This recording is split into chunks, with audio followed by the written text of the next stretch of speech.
Акция «Мой герой» проводится уже второй год подряд с целью поддержки семей ветеранов войны, которые нуждаются в улучшении жилищных условий.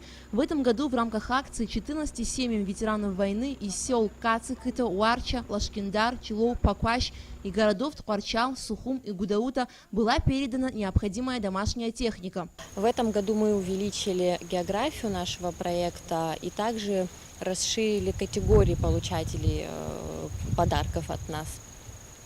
В этом году включены не только ветераны нашей войны, у которых есть награждение, медаль за отвагу или же орден Леона, также включены семьи погибших, которые погибли либо во время войны, либо после войны. Зита Анкваб – вдова кавалера ордена Леона Джона Цвинария. После окончания войны супруги жили в Сухуми и растили 3 сыновей. 13 лет назад в семье Цвинария произошла трагедия, которая унесла жизнь ветерана и инвалида войны. После гибели супруга Зита одна растила детей. Спустя несколько лет она вступила в брак с Виктором Джумутия. Сейчас супруги живут в селе Кацикыт Гулырского района и растят 6 детей. В семье работает один Виктор, и его небольшой доход едва хватает на продукты питания. Благодаря акции «Мой герой» дети ветерана войны Джона Цвинария получили в подарок новый диван, стол, духовку и утюг.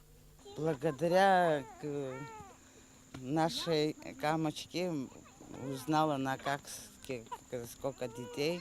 Очень сильно помогает и вещами, и питанием. Очень сильно. Я очень благодарна.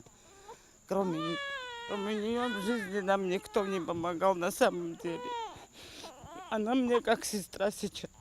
А в селе Уарча организаторы акции передали семье ветерана войны Рубена Шакая новую кухню и чайник. В общем, на всю домашнюю технику и другие полезные бытовые приборы, приобретенные для семей ветеранов войны, было затрачено 350 тысяч рублей. Мы очень рады, что мы можем таким образом помогать этим семьям, ведь в таких семьях зачастую растут большое количество маленьких детей.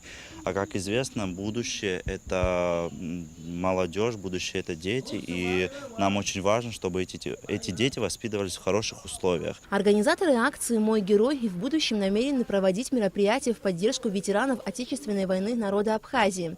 Алика Трапш, Леона Адлиба, Абхазское телевидение.